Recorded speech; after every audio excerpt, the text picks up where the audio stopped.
Hello, everyone, and welcome to the Bold Unstoppable Show. Today's show is, let me just give you a little bit about it. First of all, I'm Dr. Rochelle Marie Lawson, and it's a pleasure to have you here. I've got two phenomenal panelists with me this evening, and we're talking about power at the polls. The theme is women, elections, and political power. Now, women's lives are directly impacted by policies around healthcare, wages, safety, education, and more. Yet, many still feel unheard or disillusioned when it comes to politics. In this episode, we're going to dive into women's political power, voter suppression, civic engagement, and why some women feel exhausted by the political system that we are now all involved in. The panelists will unpack how to stay informed without becoming overwhelmed, and why every woman's voice matters in shaping our future for today. So again, welcome to the Bold Unstoppable Show, my queens.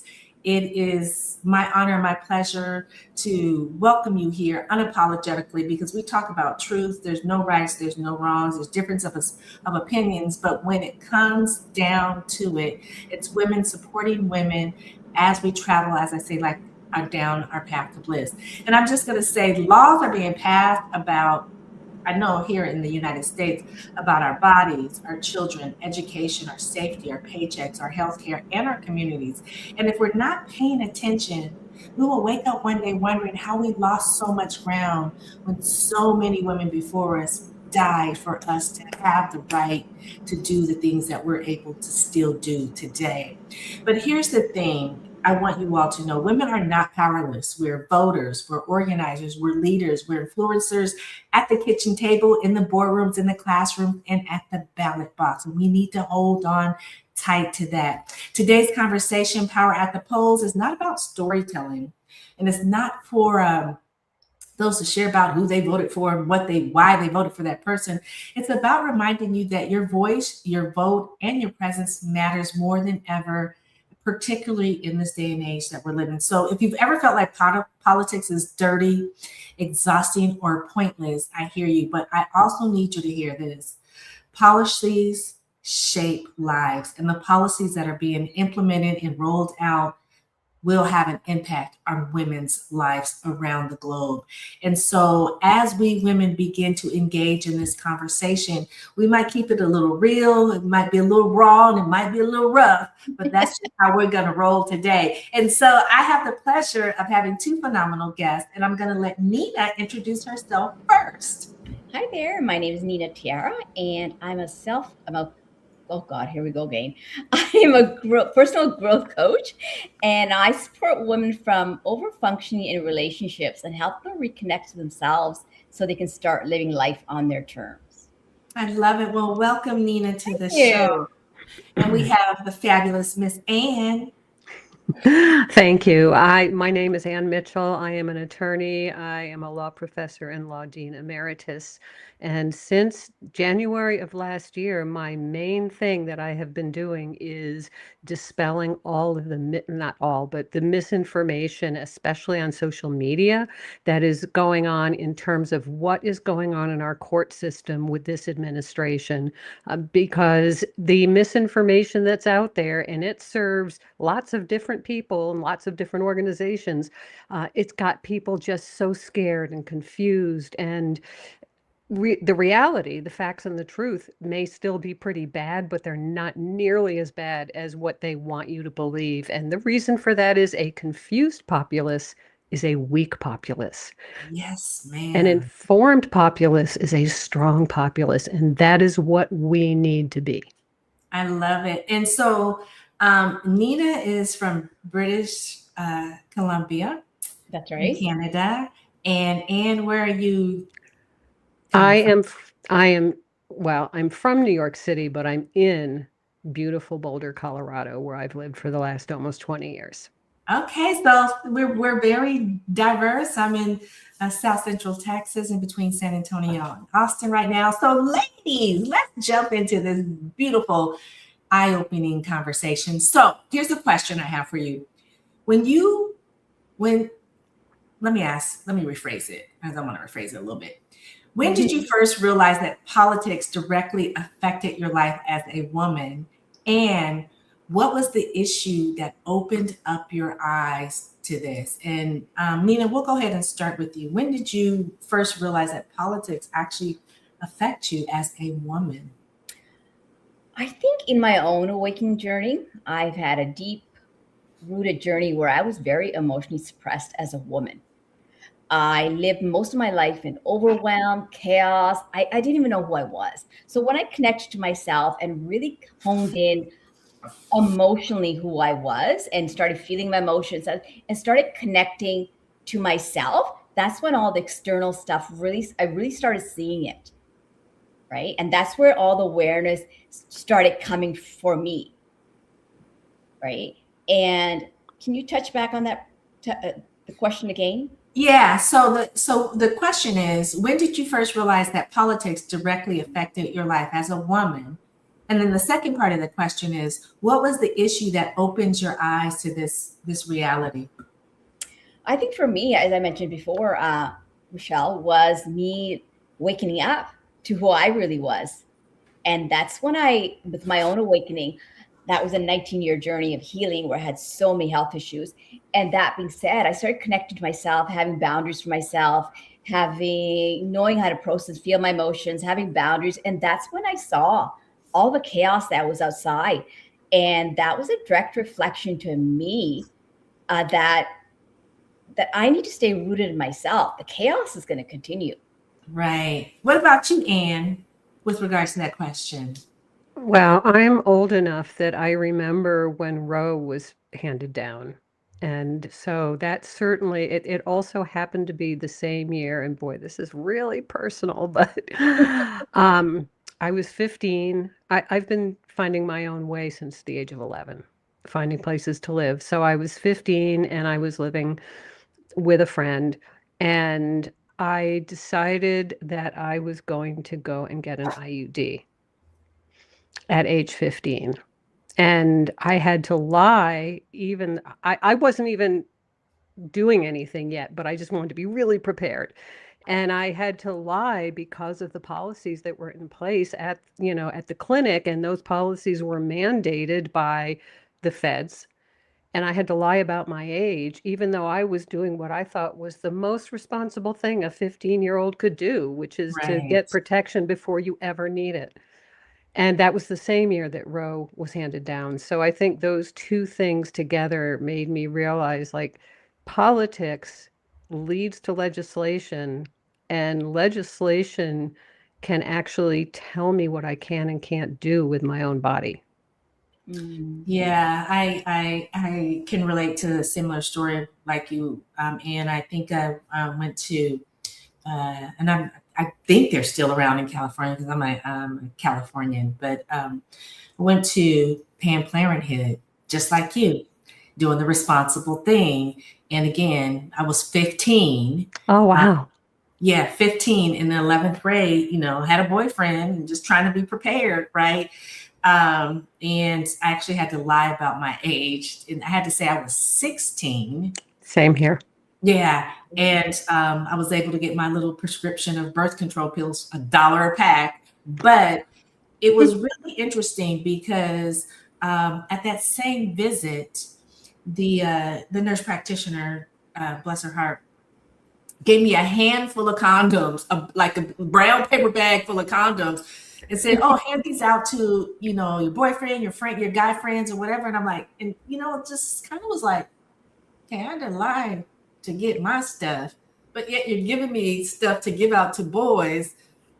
It was just this. It was really an eye-opening experience, and I think about how those women fought for us to have the right to choose to do what we want to do with our bodies. Yeah. And it angers me to the fullest because I am a nurse. It angers me to the fullest that men are trying to take away our rights to do what we want to do with our bodies, but yet they can still get whatever they want to procreate in their 80s and 90s when heck in their 70s or even their 60s, when no man should be trying to procreate anything.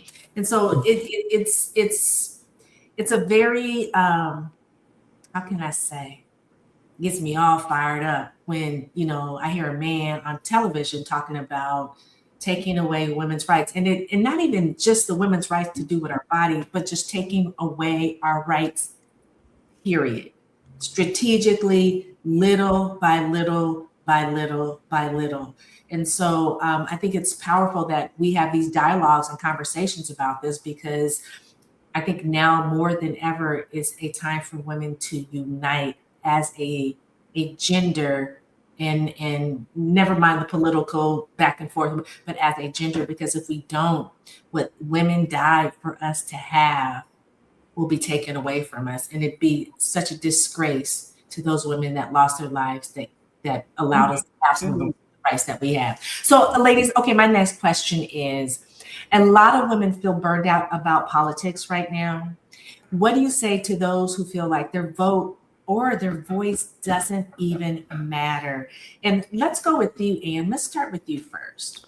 Well, the first thing I would say is that is exactly what both far sides and this administration want you to feel. That is exactly what so much of the misinformation that's out there wants you to feel. Oh no, we lost Nina. Yeah, probably power. So that's part of why I do this combating all this misinformation. So for example, so many women, probably the majority of women, were so up in arms about the so-called SAVE Act. Right? You remember this, right? And the misinformation or the hype, depending on what they were talking about out there on social media accounts, was this is intentionally so married women can't vote. Well, no, I mean, it was, first of all, it didn't pass. It was never going to pass, most likely. But the fact that it would require married women who had changed their name to jump through all these hoops was just a happy byproduct for the far right and for Right. the administration. That wasn't the aim. But also, and this is the part that it just got me it got me riled up, because it was taking advantage of the fact that women didn't know this. The states run the elections. And in the SAVE Act, there was already a clause that said, or however the states determine it should be, verified. So that's a great example of this administration and people on, again, people on the far right, or social media accounts on the far right, really using that to get people stirred up and scared and confused, but also on the very far left, because Yes. they want you to get energized. And so they also will give, they'll just exaggerate a little bit or a little more. And the reality is, the SAVE Act, even if it had ever passed, was not going to be the bloodletting for married women that they wanted you to think it was. Yeah, when I first heard about it, again, I'm always thinking about the ladies that came before us. And I'm thinking, going back to the early 1900s, what would those women think? How would they respond? What would they feel if we, as women, allowed this to happen? African American women didn't get a right to vote until 1965, I believe. And so, even though in the early part when women were fighting for the right to vote, women that didn't get that right still supported them. And so, to me, it was like just a big slap in their faces as to, yeah, you died for this, or you fought for this, or you were maimed, or you were ostracized for this, but it didn't really matter. And to me, I have so many things to say, but that was just, how could we do that to those ladies that set the path and the path for us to be able to do some of the things that we can do today without needing a man's permission, or that kind of stuff. And so it's just crazy, like how that's coming about. Okay, so my next question is, how have the recent elections or policy changes impacted you personally in how you navigate with what you do with your body or your business or even within your family? How has that affected you, and has it affected you? So I would say primarily, and this may sound impersonal, but it actually is very personal. It's affected me because it has put me on a whole different advocacy trajectory. I mean, right now, I basically live, breathe, and sleep dispelling misinformation on social media, putting out articles that explain different court opinions as they come down. So, and one of the reasons that that's primarily the way that I do it, and also the reason I can do it, is I'm actually on permanent medical isolation. So I'm not out in the world, which doesn't mean I don't see the effect things have on people who are out in the world, but it means that the primary way it affects me personally is I have to explain these things. It's an imperative for me to um, just give people the facts and truth in plain English so they understand what's going on. I love that because I think I don't remember who said this back in the day, but knowledge is power. And Yes. when you actually have correct information, you can make the decisions that most likely are going to be beneficial to you and those coming after you. I always look at my daughter and our future female generations and think, how is their life going to be in 20 years or 30? Or heck, my granddaughter that I might have or great granddaughter. How is their life going to be? Is this political climate that we're in going to be something that changes the trajectory of them being able to do, say, live how they want to? Or are we going to go back 150 years where we have to ask permission of a male, to do whatever it is we want to do? And so that always stays in the forefront of my mind. I don't want our society to go back, and I want women to step up and understand how important this is. Not only we can be in different political arenas, so to speak, Yes. but it has to do with our gender. And I think sometimes people get wrapped up in their political arena, not realizing that those men aren't looking out for us, ladies. I don't care what side you're on. They're not looking out for us. They're looking out for themselves. And we're just going to be somehow swallowed up into that sea of compliance that we'll need to maybe eventually have. Now, my next question is, have you ever felt afraid or discouraged to speak about political issues publicly because of backlash or judgment? And if so, how did you handle that tension? Well, it's really funny that you ask this right now because I have started becoming attacked on social media, and it's not where you would think it's coming from. I've been being attacked because, as I said, I present the facts and the truth about what's going on in the court system and the shenanigans with this administration. And so I have been attacked from colleagues on the left because they feel I am not being hysterical enough. They feel I am not I mean, to me, it's exaggerating. To them, it's shining a light. And I totally get that. Um, and I would never attack someone for coming at this differently. But yeah, so I have felt attacked. I have felt, um, and what I ultimately did after conferring, when that happens, I make a point of getting a reality check from other colleagues who know the area on which I was reporting, and after checking with them and them saying, no, that's exactly, you got all the facts right, and it's not, what they're saying it is. I dealt with it by ignoring them. On social media, again, this is the context of social media. You know, y- you you just there is nobody wins when you get into an argument with someone on social media. Mm-mm. And I can't be detracted from my mission. So I realize that this is a unique setup, and so it may not be answering your question in the way that you would want someone who's out there in the world. Um, to answer it, but that's it. No, I mean, thank you for sharing that because, social media is, I want to say, a viper pit. So it is. It's a viper pit. And, people get on there, this is so interesting. They get on there and they can be as nasty and vile as they want to be because no one sees them. Mm-hmm. But I guarantee you, those are the same people that if they were in the presence in a room with you, would stand back and be quiet and not say too much. It's true. Yeah, it's yeah.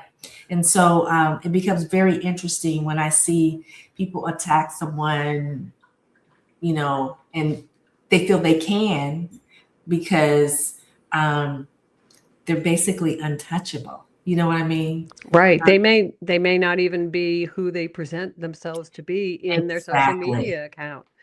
But that's part of the political reality right now. I mean, we have a president who issues orders on social media and who attacks his own, not even his opponents, but attacks his own on social media. I mean, so social media is the arena. And for better or worse, I happen to think that it's worse, but that's the reality. There's so relatively little in-person discourse compared to social media. And the reality is that, all of us women, if we just work together instead of at odds, pulling in the same direction, it happened before. We just have to figure out how to do that with social media. Yeah, I agree. I mean, ladies, if you're out there watching us or hearing us or, somewhere, we're sharing words of wisdom that will be beneficial to all of us. We do need to come together, and you can have differences of opinion or experiences or whatever, but collectively as a gender, I think we need to protect the rights of our gender because we are strategically, how can I say, being targeted in a way that will set us back if we don't begin to stand up and fight back and push back. There's so much that we can do collectively as a group of gender versus me or Anne stepping out and just trying to do it alone. And again, we don't have to agree on everything, but or the issues, right? But it's the protection of the rights for our gender that ladies died. They gave their lives for us to have it. And to not take it seriously or fluff off, or you got a man in your back chiming in your ear, whatever it may be. Normally that's probably the case, or you're being influenced and you don't have the courage to stand up and speak your opinion, or you might be afraid to speak. Know that there are other ladies out in the world, particularly here in the United States, that will support you. And there are women around the world that see what's happening and look at our country and be like, well, if it can happen to the United States, it'll get even worse where I'm at, So we got to come together and we got to understand we're not going to always agree, even if we don't always agree on fashion. You know what I mean? But collectively, we all still go shopping. And the other thing is, and you mentioned, a granddaughter, a great granddaughter, is that we are modeling today for our daughters and our granddaughters and hopefully great granddaughters. We are modeling how to be a woman in this society. Yeah. And that's something that I think people really lose sight of. Is that, it's not just you, but how do you want your granddaughter to be in society? What message do you want to pass down to her? Do you want her to be just quiet and putting up with stuff? Do you want her to stand up for herself? You need to model that. I agree. It's like having a woman in an abusive relationship who's scared to tell her family members, that she's in an abusive relationship. So she just stays there and stays quiet and takes the abuse until one day she snaps. She either kills herself or kills a husband, or does significant other, whatever. Mm-hmm. And because she didn't feel that she had the power or the support coming from a place of wherever it is she's coming from. And so, ladies, we're sharing with you all this evening that we don't always have to agree, but we should be supporting our gender so that we don't get taken back 100, 200 years. It's important now in this day and age, and if we can come together and just support the rights for our gender, we will be coming from a very, very powerful place. Okay, so my next question is, what are some of the misconceptions women have about political power and activism, and how can we start to shift those beliefs? Well, as I alluded to earlier, since last January of 2025, the misconceptions are sort of being spoon-fed to them. And those misconceptions, like again, for the SAVE Act, is that, that it's going to be infinitely more difficult to vote. I think very specifically, rather than generally, one of the most important things that you can do as a woman between now and November is to make sure that all the other people you know are actually going to vote, that they're not intimidated. Midterms typically have a pretty low turnout. And right now in November, you need to vote like your life depends on it, because it kind of does, right? And so the first thing is to be clear, crystal clear about what is and is not going to happen or allowed to happen. And then sort of work with that as your framework and your center. So again, for example, Trump cannot cancel elections. The states run elections. It's right in our Constitution. So he's messing with the post office. Well, make sure that you take your ballot, your mail-in ballot. Like here in Colorado, that's all we have is mail-in. Like everyone gets a mail-in ballot. Make sure to take your mail-in ballot directly to an election drop box, or drop it off wherever it is with one of the election officials. Don't put it in the mail, Right. because he's messing with that, right? And even just that little bit, just that one piece about the mail-in voting, once you have the actual facts, you can do things like, let's organize driving people to the drop box. Don't collect their ballots yourself, because that could lead in some states to a charge of you doing election interference, right? Because you're Right. not authorized to collect ballots. But you can absolutely do a ride share where you are giving people a ride to the drop box or the polling place or whatever the case may be.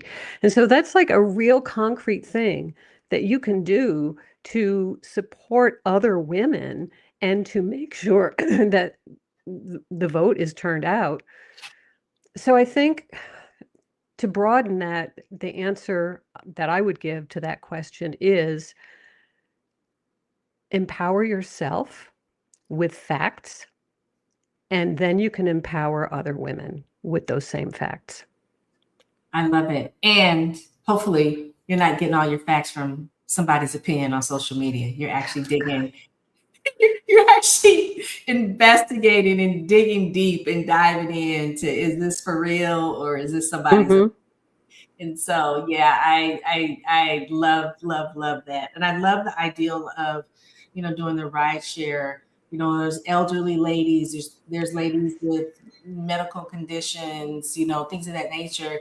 You just gather them up in your neighborhood. It could be your family, your friends, people you Right. acquaintances, and do this drive up, roll 5 deep to the election box, or the election drop off Yes. box. And yeah, I mean, um, but we really do need to come and show up for this election in November, because this is going to be, well, it could be very pivotal on how things progress for women in the United States. Absolutely. We have to turn this thing around in November. And also, I would add that there are, with all the redistricting going on now, there are new districts where there is only one drop box in the entire district. And as you said, people, they're older, they don't drive, or maybe they don't have a car at all. And, Mm-hmm.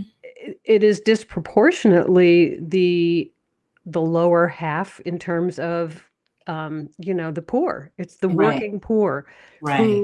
who don't have a car or don't have the money for gas, especially now that gas is so expensive, and they're way on the edge of the district, and the one single drop box location is in the middle of the district. So it's really, really important to start organizing those things now. I agree. Seriously. I agree with you 100%. It's very, very important, and that's why I do shows like this to help us understand that everyone's not like us, and people do need help, and people are not ladies are not going to always reach out and ask for help, Right. but anybody can reach out and say, "Hey, can I help you with something? Hey, can I get you? Do you need a ride? Hmm. Let's do this together. We don't have to be doing the same voting or whatever, but let's get our stuff to where it needs to go together, and then maybe pick up a few gals on the way that may need a ride." It's very Yeah. important that we support each other in this way, because our support means everything, particularly with this upcoming election. Now, I want to ask this question. Um, how can women support one another, uh, even when we don't agree on every issue, but we still want to hold the world and make it a safer place? And um, I guess my whole question is, how can we support each other even though we don't agree on every issue, which we kind of already touched about? But when it comes to making the world a safer place, how can we women make it a safer place for us to support each other without becoming so catty, particularly when it comes to this political climate that we're in? And Nina is back, so I'm gonna bring her back Oh, up. We have good. just a few more minutes, but Nina. yeah. Sorry Hi. about that. I got That's disconnected. I was like, hang okay. on, No, here I am. it's okay. No worries. So I was Okay. asking Anne, or put out the question as to, we talked about how we could support each other, like getting each other to the ballot boxes, but that I want to take it a bit deeper with regards to when we have differences of opinions or things of that nature. I know sometimes we become ostracized from each other because we have differences of opinion. How can we support each other so that we all show up where it really matters? And Nina, what are your thoughts about that? You know, I can only share my own journey. So, my own journey, I had no support. I come from a culture where, and I was raised in a generation of women where I didn't have support. So, and my father was the only child. So, how I bring this back to my, in a deep sense, is I had to go look out for support. And I was also married in a cultural system where I didn't have the support. So I went outside for looking for support. And what I learned was my own healing journey, connecting to self, knowing who I really was at an authentic level, emotionally, like connect to mind, body, and soul. The self-love that I created for myself, I started connecting. I got to know myself, and then I started connecting to the people outside of me. And now I have the women that are energetically aligned to me, that gravitate towards me. And because I support myself and I'm so rooted in who I am, I consciously, this woman just keep coming in. I'm like, okay, this is great. So that's the way I see it, how we can support. You become your own rock, and the other you, and then you end up Right. supporting other women. I love that. I Thank you. love that. That's a beautiful statement. And hopefully, women are understanding where we're coming from with this conversation about Mhm. power, political power it is. Okay, so last question for the evening is, if every woman watching decided today to step into her political power, even in a small way, what's one thing what is one thing you want her to do or to commit to, with regards to stepping into her own political power? And we'll go ahead and go with you, Anne, first, and then we'll have Nina close this out. I would advise them to think about one issue they really care about, and then organize whatever size organization it could just be two more friends. It's the three of you. You meet at a coffee shop and you letter write to representatives about the issue you really care about, or email them or call them. Or it could be you get on social media or meetup.com and get 100 people all focusing on that same issue. And that actually goes back to your previous question about, when people are divided and how can they find common ground, right? This one issue that you're organizing around, it may be that the other people have wildly different opinions about other issues, but you all have this one issue in common. And if you listen to each other, I love the saying about you have one mouth but two ears, right? If you ask a question and then really listen without judgment, it's amazing how the gap can be bridged. And advocating for a particular issue is a great way to do that. I love it. Nina, what are your thoughts? I think for me is, and I can only speak where I was and where I am today. As a woman, be a woman. Stand as a woman. Don't try to be a man in politics. Stay in your femininity and just have that compassion and keep speaking your truth. We're not here. I think we need to create that balance. I think I tell women, when we talk about the other gender or whatever, when it comes to politics or anything, is to stay true in your power as a woman. We think differently, totally different than, or wired differently. So because there's two different, so keep rooted in your truth, keep speaking your truth, and no man bashing, none of it. Show compassion for the other gender, and they'll show compassion for us. So keep Yes. speaking your truth. Do it. Keep speaking your truth, and standing up for yourself, for women, but also have that balance for men as well. Because we're not here to bash us. We're trying to change the world by creating a balance for men and women in politics. Yes. I I love agree it. with And that you- so yeah, much. Yeah, I Really? agree as well. Uh-oh. The bashing doesn't solve anything.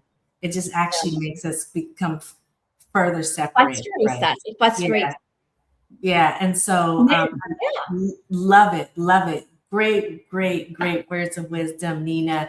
And thank you, ladies, for being guests on the show. Unfortunately, our time is up for this evening, but Queens, I want you to know that politics can feel heavy, messy, decisive. But what we're talking about today is not about just being a partnership. It's about having the wherewithal to stand in our powers and support ourselves, our gender. Your power is the most important thing that you have, and it's something that you should use to protect your body, your children, your community, and your future. I want to congratulate my panelists. Thank you for daring to have this conversation in a world that loves to shame women for being too loud, too political, too flashy, too sensitive, too emotional, too this, too that, whatever. You're the kind of ladies and leaders that this world needs, and we need more of ladies like you. So grab a friend and say, hey, come join this movement and support us as we go forth in our political power and our political stances as women. And to all you beautiful queens out there watching, if this stirred something in you, don't let that energy die. When this episode ends, start a conversation, share words of wisdom, open up and engage in dialogue. Go to the polls together, drop those ballot boxes off together. You don't have to vote alike, that's fine, but supporting each other in this political climate that we're in is so important. Talk to your sisters, make sure you're registered to vote, and stay awake, because when you're awake, you're able to stay alert. And make sure you subscribe to this show, because we continue having conversations like this that every woman needs to hear and every bold, unstoppable woman appreciates hearing. I'm Dr. Rochelle Marie Lawson, your queen of feeling fabulous, and this has been the Bold, Unstoppable Show. And until next time, I want you to hold your crown up high and remember this: your voice is your vote, and your vote is your power. And before I close, if you are wanting to learn how you can support more women coming up behind us in the future, then check out my private charitable organization, 1 Million Girls at 1milliongirls.org. And their mission there is to be able to send 1 million girls around the world to college so that their minds are not wasted because they didn't have the financial means to get that college degree. Because women, whether y'all believe it or not, women are the future to the world staying, evolving, growing, loving, caring, healthy, and compassionate. And so with that, I'm going to end the show. Goodbye. And again, please subscribe and share this show with everyone you love and care about. Take good care and stay strong in your political stance. Goodbye for now.